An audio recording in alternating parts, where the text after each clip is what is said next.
দর্শক আমাদের সামনে দেখতে পাচ্ছেন এক বোন, আমরা তার কিছু কথা শুনবো। কেমন আছেন বোন?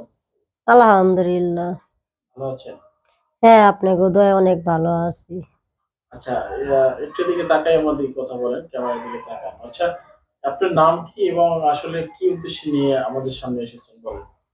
আমি উদ্দেশ্যে আইছি যে আমি প্রবাসে গেছি, খালি হাতে আইছি, খালি হাতে। কেন, আপনি মানে গো কত টাকা বেতন পাইতেন আপনি? আমি পাইতাম অতি প্রথম 25,000 পাইতাম। পরে আসার সময় তখন আবার 30, মানে দুইটা বেতন 30,000 টাকা। আর সব 25 করে হয়েছে। আর সুতরাং হয়েছে কে যা ইনকাম এর আশায় গেছি খালি আইছি, কিন্তু আমার কোনো ফায়দা হয় নাই।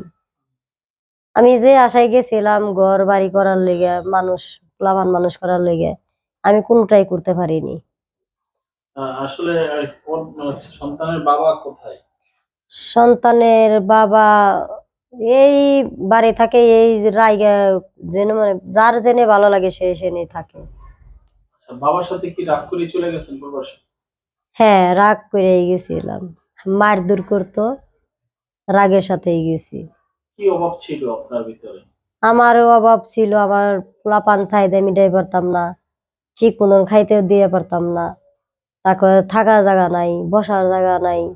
স্কুলে দিতাম, হেনে অবহেলা হইতো, অপমান হইতো, পোলাপান হইতো, আমিও হইতাম। আমার গরিব বলে মানুষ মনে করে নাই, মূল্যায়ন করে নাই।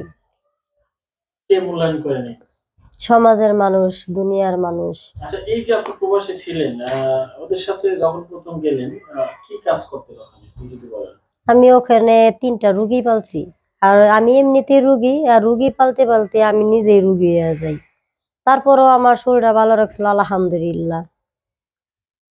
আচ্ছা, ওদের বাসায় ভাষা বুঝতেন আপনি? হ্যাঁ, বুঝতাম। যখন ডাকতে আপনাকে কাজের জন্য কি বলতো? হেরা বলতো আরবিতে যে নাইসা, তাল, হুম, মানে আমি আসতাম। হুম। যদি তাড়াতাড়ি হইতো কইতো সুরা, সুরা মানে মানে কি? সুরা সুরা, মানে তাড়াতাড়ি আসো।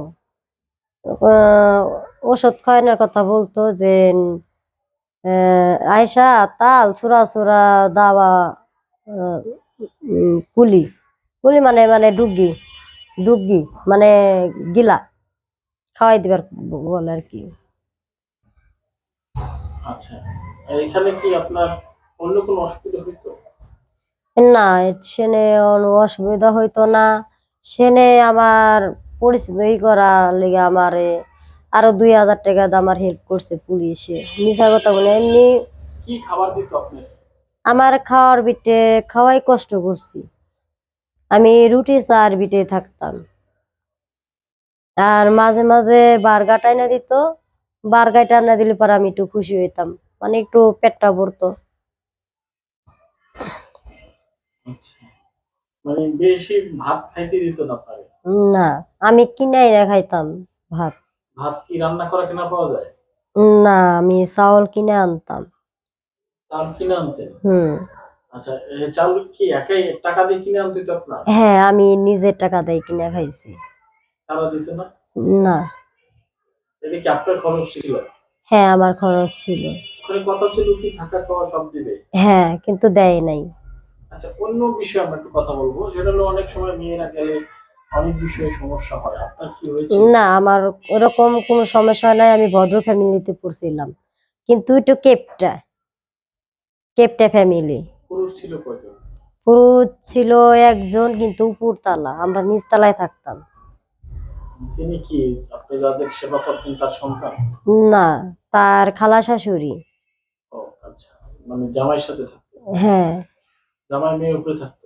হ্যাঁ, মানে 3টা রুগী তো, এখন তো আলাদা বাসা থাকা যায় না, দেখাশোনা, সিসি ক্যামেরা কি করি না করি, সিসি ক্যামেরা দেখতো। কিন্তু একদিনকে আমি রুগীর একটা সুরা মার দিছি, সত্য কথা বলি, আমার পেটে খিদা ছিল, সহ্য করে না করে পারে না, একটা সুরা মার দিছি। দর্প আমি দিতাম না, আমার ওদের পেটে খিদে, তার পেটে গুমুত পুষা অনেক কষ্ট ভাই। তারপরও আসার সময় দেখে আমার রাগারাগি করছে, করুক গে, সমস্যা নাই, কারণ পেট ঠিক সব ঠিক। ঠিক তাকে মারি দিছে? এই একদিনকে একটা ঠুনা দিছে, আর কোনোদিন মারিনি। এটা ক্যামেরা দেখছে? হ্যাঁ, সিসি ক্যামেরায় দেখছে। পরে আপনার কিছু বলেনি?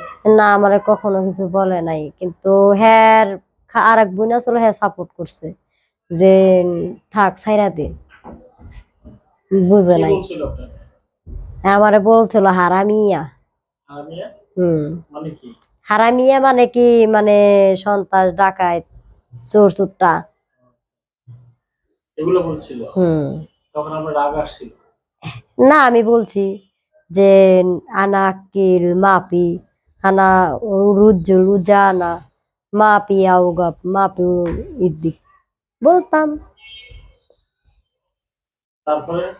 তারপরে বলতো যে ইন্তি আকিল কাতির, আমকো সগোল কাতির, তাইব তাইব খালাস। এগুলোই বলতো? হুম। পরে আমি বলতাম যে মিয়া মাপি মিয়া মিয়া, মানে আমি ভালো নাই, তোরা ভালো আছিস, আমি ভালো নাই। দর্শক, আমরা শুনছিলাম তার প্রবাস জীবনের কিছু কথা। আমরা আরো কিছু কথা নিব, আমাদের সাথে থাকুন। পরবর্তী প্রোগ্রাম দেখার আমন্ত্রণ জানিয়ে বিদায় নিচ্ছি। আল্লাহ হাফেজ।